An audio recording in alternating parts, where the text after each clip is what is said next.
Good. Well, good morning, everybody. So good to see you.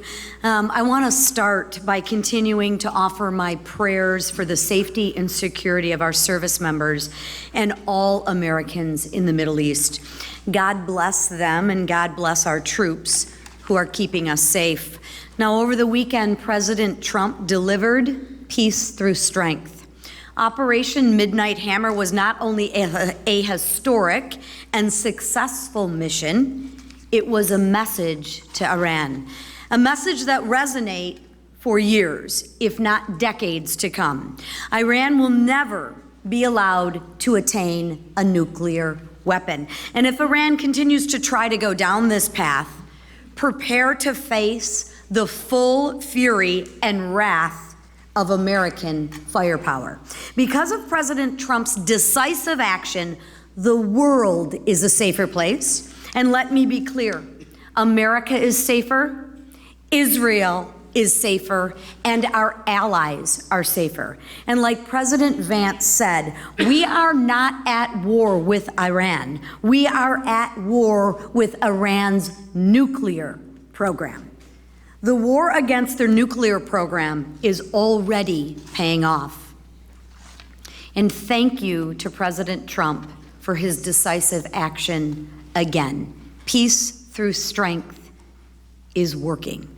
Now, switching gears, let me say this. The American people are waiting. They want to know with certainty that their taxes won't increase $5,000 next year. They want to know that violent, illegal immigrants are not in their communities anymore.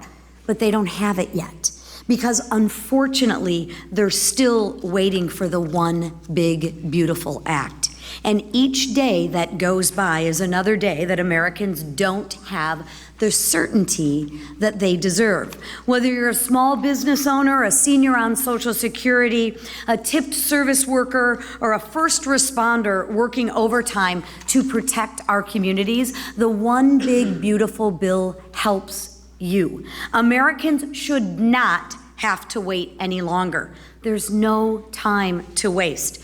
Let's get this done. Let's send this bill to President Trump's desk so it can become law. Now, here with me today is a fellow Michigander. He's a real person with a real story, waiting for the one big beautiful bill to become law. Sam Palmetter is the President of Engineering and New Product Development at Laser Marketing Technologies in my home district of Carroll, Michigan. There are leaders in laser marketing and engraving technology, and I'll let Sam speak more to this, but they are eagerly awaiting for the immediate expensing for research and development so that they can continue being a leader in innovation right here in the United States of America. And now, without further ado, I will turn it over to my constituent and my friend, Sam. Yeah, I don't need that box.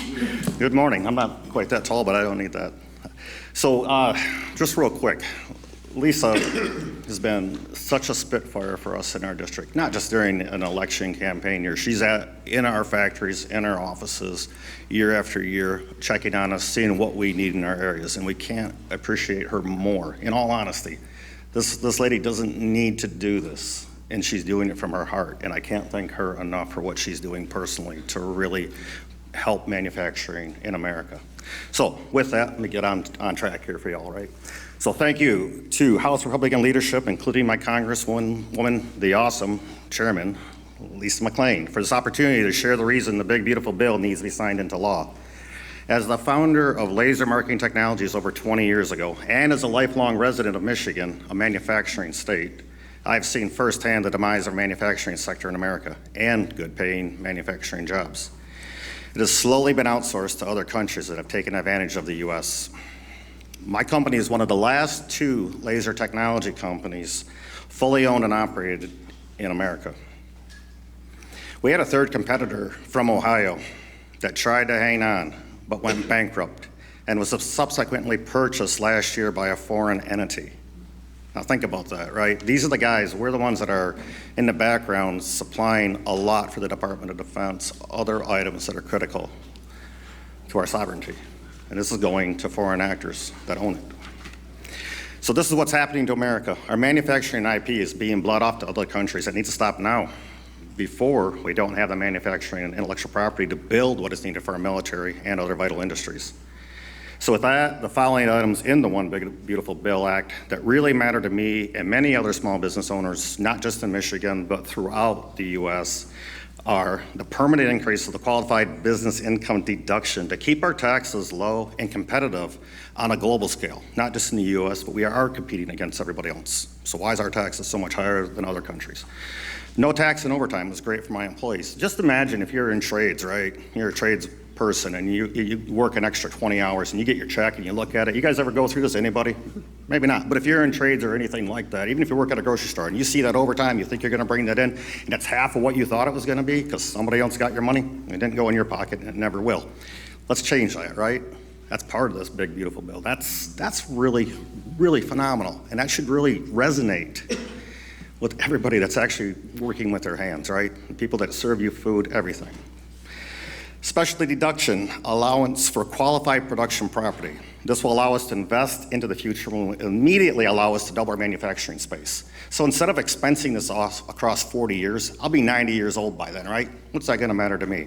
But if I can expense our manufacturing additions and new buildings that we need to build so we can supply the machinery for the US, we can do that and immediately write that off. And that means something because that puts it back in and we put it right back into our local economy. What is that saying? High tide rises all boats. That's what this is about, right? We do this. It's not trickle-down economics or whatever, which I have nothing against, but let's think about it, right? If we are putting this money back into the U.S. manufacturing, where tradespeople are building these buildings and then qualified, good paying jobs for workers. So the One Big Beautiful Act encourages American businesses to create new things in the U.S. to get our economy back on track. This bill incentivizes us to create new jobs in the U.S., and we are incentivized to manufacture in the USA. And with this new law, we will continue to do this, but at a much, much faster rate. I'm excited to keep making it in America for America. Thanks. Great job. The One Big Beautiful Bill is a once-in-a-generation opportunity to deliver real-life results to the American people, as you just heard from Sam. From energy producers in Louisiana to police officers in Minnesota, this landmark legislation truly holds promise for every single American. Today's guests are a testament to that. I'm proud to welcome James Stewart to speak this morning on the impact of the One Big Beautiful Bill that it will have on law enforcement officers in Minnesota and across America. With more than 30 years of frontline experience, Sheriff Stewart is here today on behalf of the Minnesota Sheriff's Association to represent the men and women who sacrifice their safety, comfort, and time to keep us all safe. Some even make the ultimate sacrifice with their lives. President Trump and House Republicans stand with our nation's brave law enforcement officers. The One Big Beautiful Bill makes clear that we don't just do so with words, but with our actions. President Trump campaigned on no tax on overtime, and now we're following through on that promise. To the benefit of our men and women in blue, by the way, and their families. And I thank the President for his vision of a prosperous America that truly appreciates and honors the bravest among us. With that, I'll turn it over to Sheriff Stewart from Minnesota's 6th Congressional District. Well, thank you, Congressman Emmer, for inviting me to speak this morning and for your leadership. My name is James Stewart. I'm the Executive Director and CEO for the Minnesota Sheriff's Association, a former Vice President for the National Sheriff's Association, and retired sheriff of Anoka County, located in Minnesota's 6th Congressional District. After more than 30 years in law enforcement, I know the sacrifice that is required to carry out the mission of protecting our communities. The sacrifice of late nights, weekends, and holidays away from the dinner table and special events with your family. Early mornings out the door before your children even wake up, and the mental toll of routinely encountering scenes that no human should ever have to witness. And the ultimate sacrifice some officers make with their life in exchange for a safer tomorrow for the people that they proudly serve and protect. Law enforcement officers sometimes work 100+ hours per pay period. And not only is that time spent away from their family and their friends, it is more time in the line of duty, putting their lives at risk. No tax and overtime pay would benefit our protectors all across the country in tremendous ways. The increase in take-home pay for these deputies and officers rewards the extra hours and the extra efforts that they devote to protecting their communities, impacting their own lives in significant ways. That is more money in their pockets to save, to invest, and to grow. With more net pay, our protectors could reduce financial burdens and ultimately the related stresses and rely less on second jobs and better focus on serving others in their demanding roles. But no tax and overtime won't just lead to a bigger paycheck. Law enforcement agencies across America right now are facing staffing shortages and struggle with recruitment and retention like never before. No tax and overtime would help keep seasoned officers on the force longer and decrease that turnover. The One Big Beautiful Bill passed by the House is the opportunity to honor our men and women in blue and reinforce the vital role that they play in our communities. The no tax and overtime pay policy is a clear message of respect and support to our nation's law enforcement officers, and the impact of this legislation cannot be understated. Our protectors across America want to see this change, and you all have the power to make it happen. I commend House Republicans for the work that they've done thus far to move this policy closer to the finish line, and I ask on behalf of peace officers across Minnesota and our entire nation that you continue full steam ahead in that work. For the moms missing dinner with their families tonight, and for the sons missing their birthdays for their families this weekend, and for the men and women in blue putting their lives on the line day after day and hour after hour, let's make this happen. Thank you. Well, over the weekend, we saw President Trump take strong and decisive action to ensure that Iran does not any longer have a nuclear weapons program. Not only did the president work with our allies in the region, of course, working very closely with Israel, but the president defended America. Again, let's not forget, the Ayatollah and many others in his leadership structure have been chanting death to America for years as they tried to get a nuclear weapon under previous presidents who let this build and build for decades, and the world knew one day it had to be confronted. But the president didn't just take that strong and decisive action. Under the War Powers Resolution, in compliance with that law, he notified Congress within 48 hours of the actions that were taken. And hopefully that's as far as it's going to go. The president announced yesterday that there is now a ceasefire. Again, peace through strength, they're not just words. They have to be actions that a president of the United States who's strong and bold and decisive is willing to take those steps to keep America safe. And I think most people in the civilized world know that a nuclear-armed Iran is not just bad for America, but it's bad for other countries all around the world. Now, we've got another busy week here in Washington. Today, we're going to be debating the resolution to condemn the political violence in Minnesota. I think you'll see a very strong bipartisan message being sent by Congress that political violence is never acceptable. And you see the actions over the weekend with the state representative and her husband who were brutally murdered, the senator who was nearly killed. We keep all of them in our prayers and their families.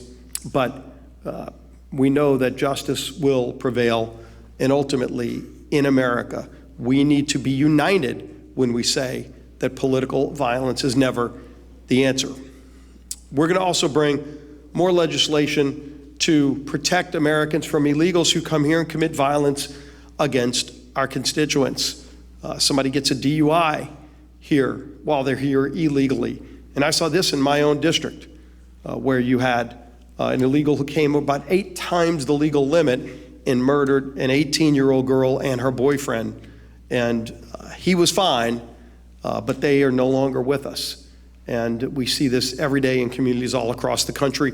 We've given President Trump some tools in law, like the Lake and Riley Act, to keep us safe from people who come here illegally and commit violent acts against our citizens. This will be one more of those tools. And of course, Friday we're going to have a vote to stand up for our ICE agents and for law enforcement in Los Angeles and other communities who are trying to keep us safe in the face of these violent riots, like the LA riots that you're seeing. That will be Friday.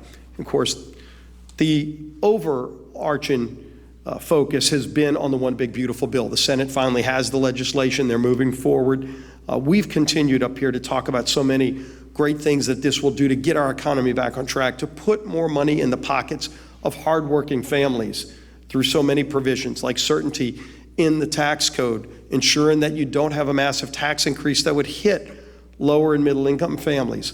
No tax on tips, no tax on overtime, the ability to have bonus depreciation, some of the other things that would bring investment into this country. But we also have so many other provisions. Border security, of course, is one, but energy security is a big component of this bill to allow America to continue producing more oil so we don't have to be dependent on foreign countries. So world markets aren't worried about an action Iran might take. When you saw them talking about shutting off the Strait of Hormuz, you really didn't see much of a change in oil prices because America and our allies can now pick up the slack because you have a president, Donald Trump, who wants to open up more American energy opportunities.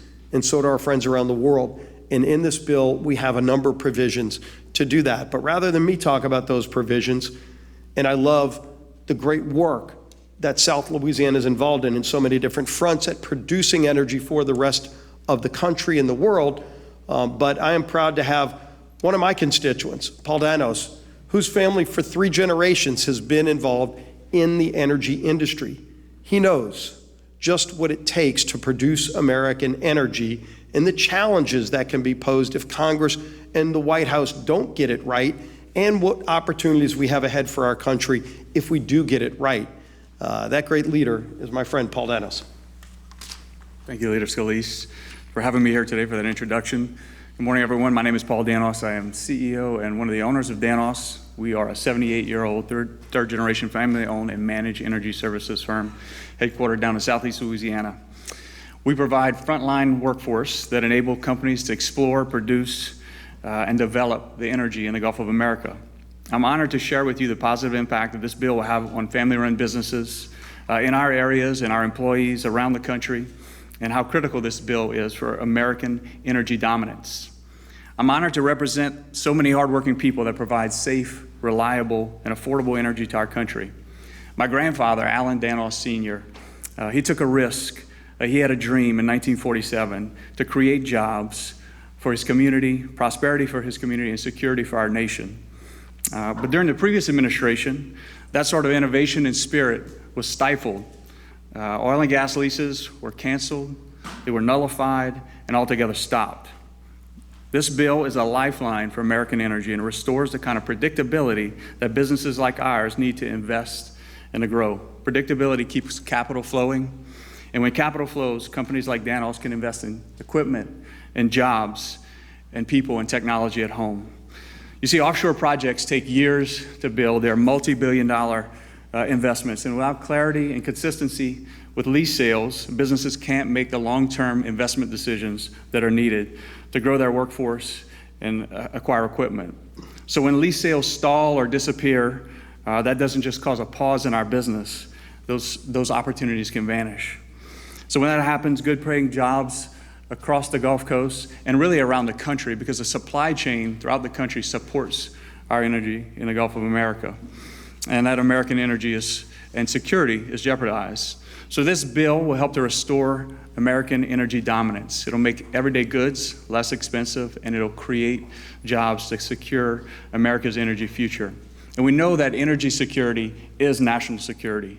The more energy we can produce at home, the more that we can help our allies abroad to make sure that they aren't relying on hostile nations to get their energy. The Gulf of America is critical to America's energy economy and security. When Congress gets energy policy right, companies like Danos can do what we do best, deliver safe, reliable, affordable American energy. So I want to thank the Congress and President Trump for making good energy policy a priority in this legislation. Now I'll turn it over to Tony McAllister. Speak real quick. Yeah. Great job. Paul, I know you're the CEO, but I get to control the podium. All right, no, that's all good. They told me something different. No, it's so great. What a great collection of Americans here. We wanted to come this morning. I have a lot of updates for you, and I'll get to it in a moment, but I want to continue with this theme real quick, because the big, beautiful bill is so important, literally to every sector of the U.S. economy. And we could have chosen, constituents of ours from any sector in the economy, but it occurs to me we chose just the letter L as our theme today, okay? You heard about lasers and law enforcement and liquefied natural gas. And now we're going to go to logging, because I brought Toni McClain here, and she is a small business owner. She's going to talk to you about what it would mean to them. She's also a mother, and she's the wife of one of our greatest sheriffs in the state of Louisiana. They hail from Wynn Parish. The sheriff's standing in the back. He's the big guy with the badge. You can't miss him.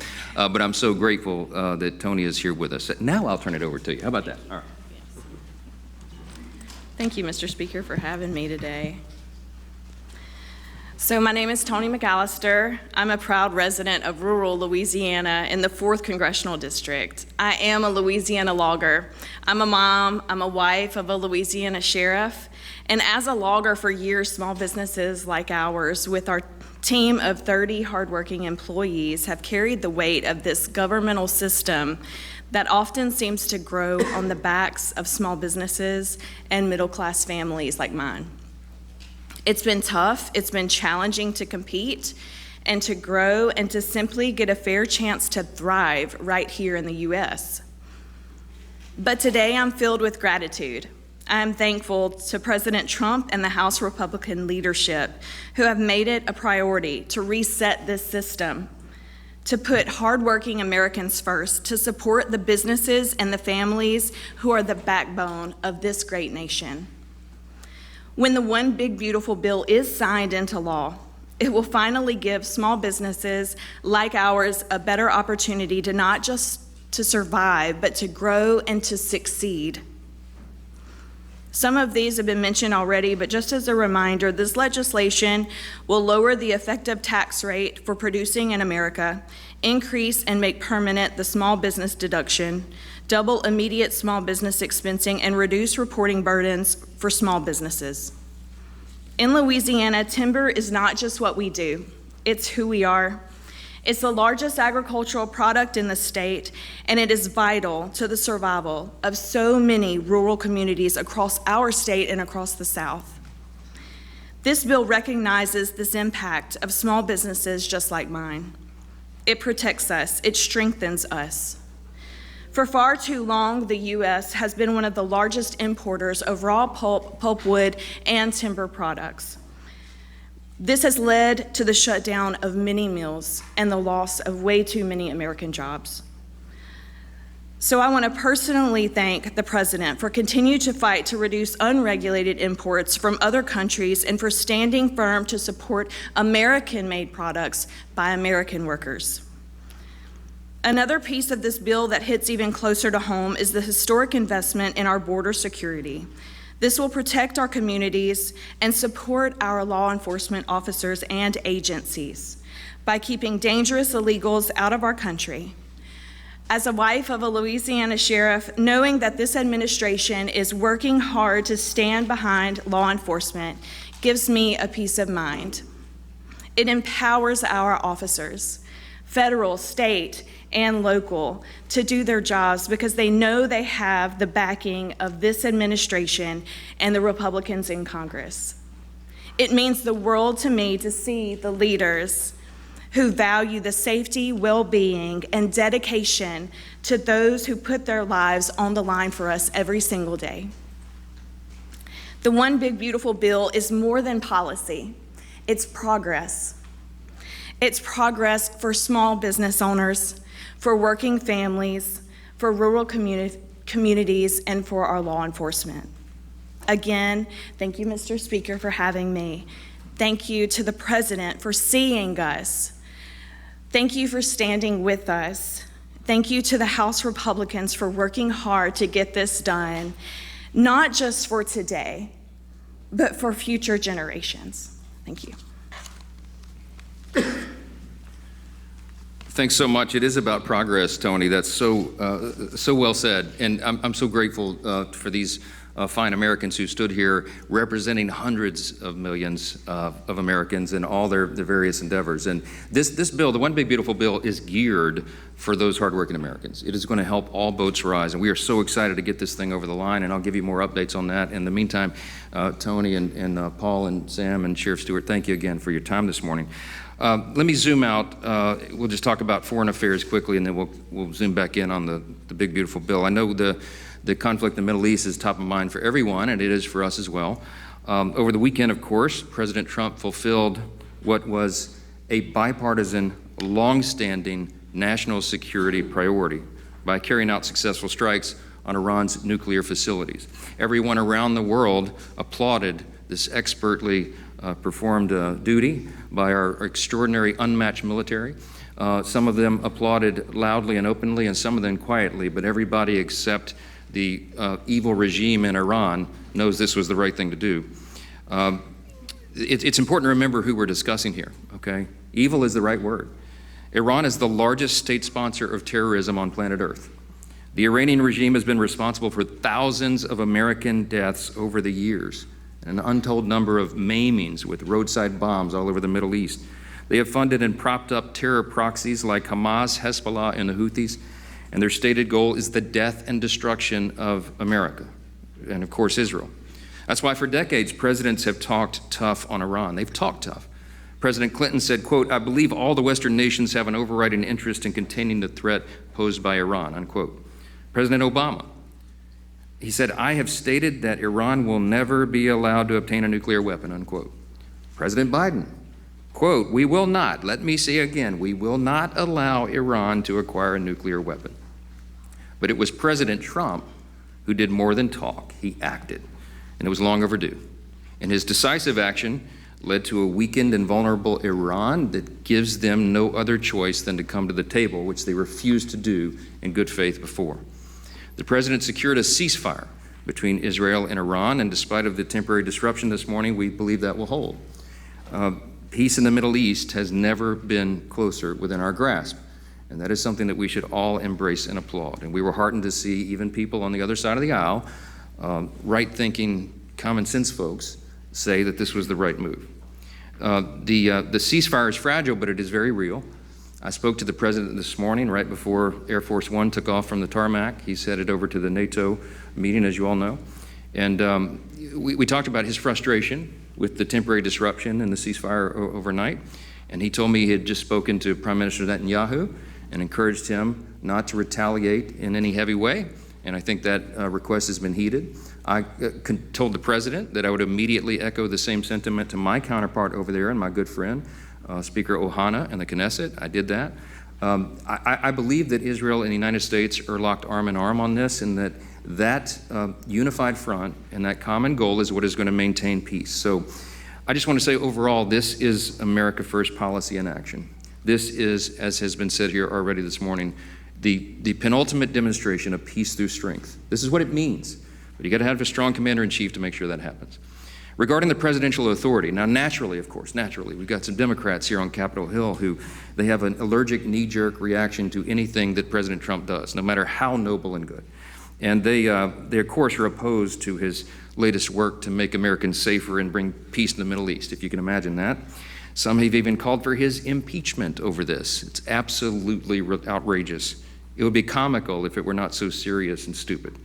Let me be clear and be as clear as possible. The strikes on Iran's nuclear facilities were clearly within President Trump's Article 2 powers as commander-in-chief.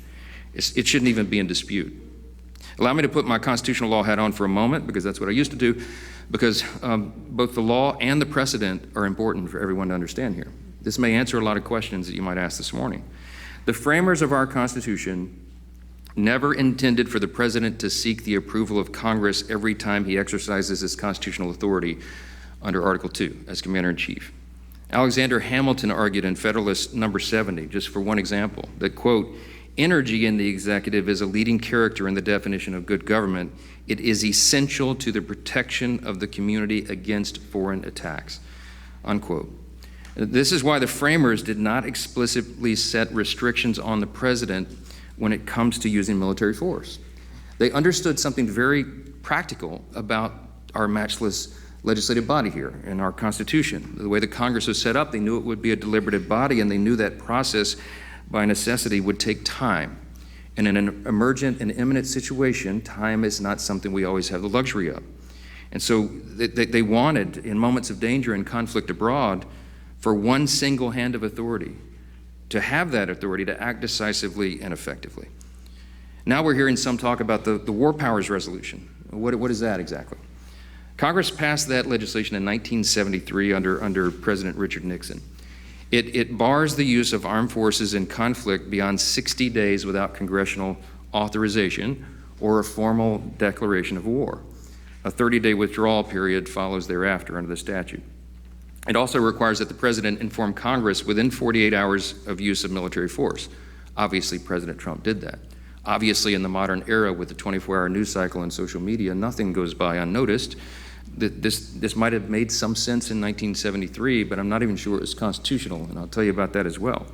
Many respected constitutional experts argue that the War Powers Act is itself unconstitutional. I'm persuaded by that argument. They think it's a violation of the Article II powers of the Commander-in-Chief. I think that's right. If you look back at the Founders' intent, you read the Federalist Papers, you read the records of the Constitutional Convention, I think that is right. And many more scholars believe the President is correct to use this executive authority in exactly the manner that he did over the weekend.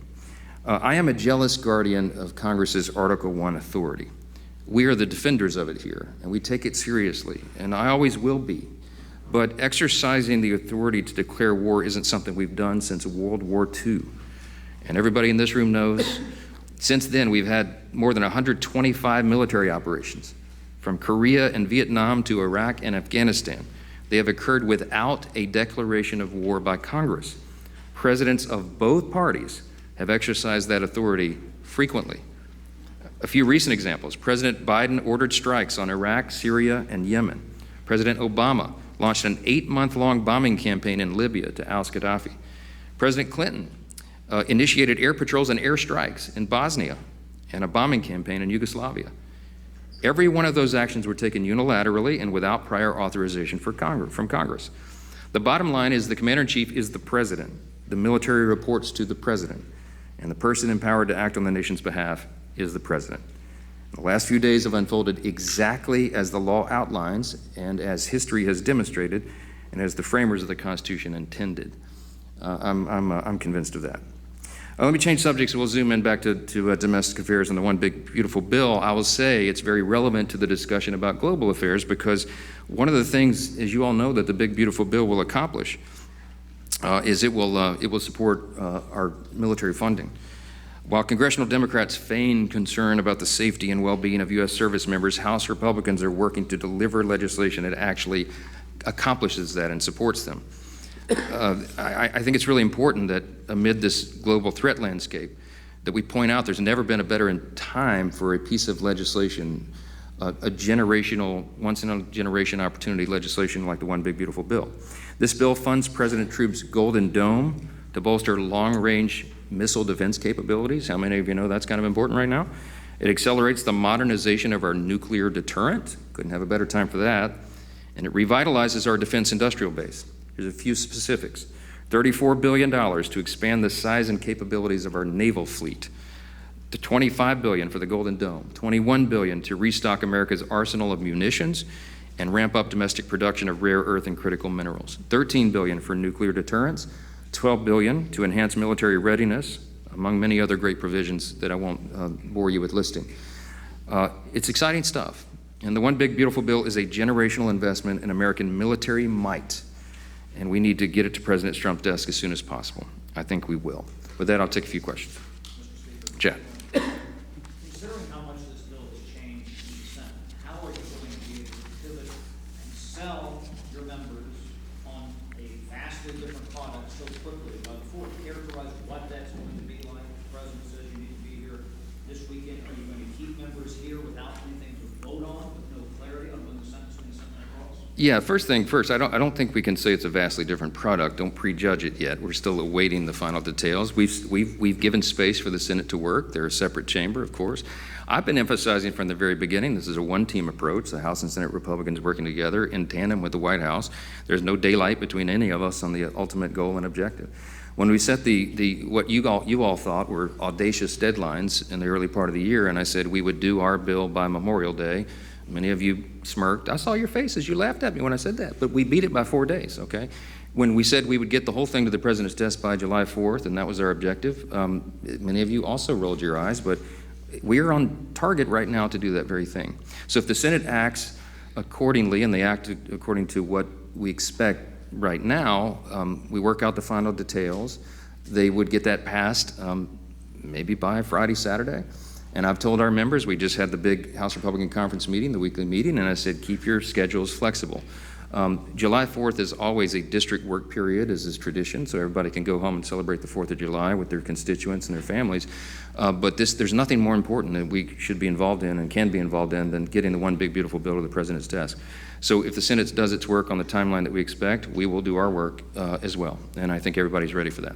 Yes, sir. Have you taken any role in talking with some of the senators that have specific issues, say adding debt or Medicaid cuts, about what could get passed? Yeah, why do you think I look so tired? Yeah, I've been talking to individual senators ad nauseum and sharing with them the conversations and the deliberations and the negotiations and the conclusions that we reached together here in the House. Remembering that we worked on it for over a year on this side, and they've had to have a truncated work period of just a few weeks on this in reality. So they're going through the 5 stages of grief on their individual preferences, as we did over here, but again, we had longer time to process it. I remain, as I stand here at this podium, I remain very optimistic that there is not going to be a wide chasm between the two products, what the Senate produces and what we produce. We all know what the touch points are and the areas of the greatest concern. We've got to get the SALT negotiation number right. We've got to make sure the IRA subsidies are handled in an appropriate manner. You've got a number of provisions. We want to make sure that we hold by our commitment that we are not cutting Medicaid. The President has said that, and I've said that. We've all said that. We are strengthening the program for the people who are the most vulnerable populations who really rely upon that. You're talking about the disabled, the elderly, young pregnant women, for example. Those resources won't be available for those people who desperately need it and deserve it if young able-bodied men, for example, are on the program and not working. So we introduced a work requirement on the House side. It's wildly popular with the people because it follows common sense. If you're going to be on the public wagon and you're able, you should try to help pull it. And all we did was put in there, as you all know, a 20-hour work requirement per week, 20 hours. You guys work 80 hours, I'm sure, right? Give me a break. And they're complaining about that. You either have to be working, you have to be looking for a job in a job training program, or volunteering in your community. For heaven's sakes, do something constructive. That is something that everybody nods their head in agreement at a town hall and says, yes, do that. Why didn't we do it already, right? So what we've done is strengthen the program. I hope and believe, I pray, that the Senate will follow that same theme and not do anything that we couldn't pass on the other side over here. Last question. Second. So you mentioned a couple of things as far as the ceasefire goes. You said that it's fragile. You also mentioned your opposition to the War Powers Act. I wanted to ask you, if the ceasefire isn't able to hold, do you think that you will take action to address concerns on the other side that Trump was unconstitutional in his actions, or perhaps think about repealing or altering the War Powers Act? There's a lot there. Look, the reason the ceasefire is fragile is because you have Iran as one of the parties, and they have demonstrated for us over the decades that they are not to be trusted. You know, Ronald Reagan said, "Trust but verify." We're now in a posture where we verify and then trust, okay? And that's where we are. They have not been truthful over the years. They have not been reliable for their word, and they have in so many ways, they've been a very irrational actor on the world stage. So it's fragile just because of the parties involved. But what I would say about our role here in the Congress is that there were a couple of resolutions floated. One of our Republican colleagues, Thomas Massey, has got over 50 Democrats who had signed on to his War Powers Act resolution he wanted to bring to the floor. They were filing those resolutions as privilege resolutions, which means they must be heard within a certain number of days. It's 15 days of legislative business. And I don't have the power to stop a privilege resolution. But I did talk to Thomas, who is a colleague and a friend. I talked to him on the floor. We never agree these days. I'm not sure where his philosophy is coming from. But anyway, I talked to him on the floor last night, and I said, listen, in light of the ceasefire, if the ceasefire holds, obviously you would agree that your War Powers Act resolution is now a moot point. And he said, yeah, it probably is. So we may not have to act upon that. I hope we don't, because I think it would be a terrible look, and it will not pass the House. Because it's inappropriate and it's not a proper use of the law anyway. The president has clearly fulfilled his responsibility under the War Powers Act, assuming that that act was even constitutional. So, yeah. One last one. Last row. On the subject of Thomas Massey, if he does face the primary challenger, as Trump was threatening to find, will you defend him in that primary? That's the hardest question I have this morning. I'll be totally honest with you. Okay. Look, the Speaker's job, my role with my party cap on, is I'm leader of my party here, and the Speaker leads the Incumbent Protection Program, right? That's what we call it. I got to make sure everybody gets reelected. I travel the country nonstop, relentlessly raising money to ensure that happens. But I certainly understand the President's frustration about the colleague you named, and he and I talk about that quite a bit. Can't quite understand what the rationale is, but if you're here and you're wearing one team's jersey, and every single time you vote with the other team, people begin to question what your motive is and what your philosophy is, and why you're so consistently opposed to the platform and the agenda of your party. So I'll leave it at that. I talked to Thomas about this very frankly, because I said he's a friend. I want him to come to his senses and work with the team, and I try to work with him every day to do that, as I do everybody here.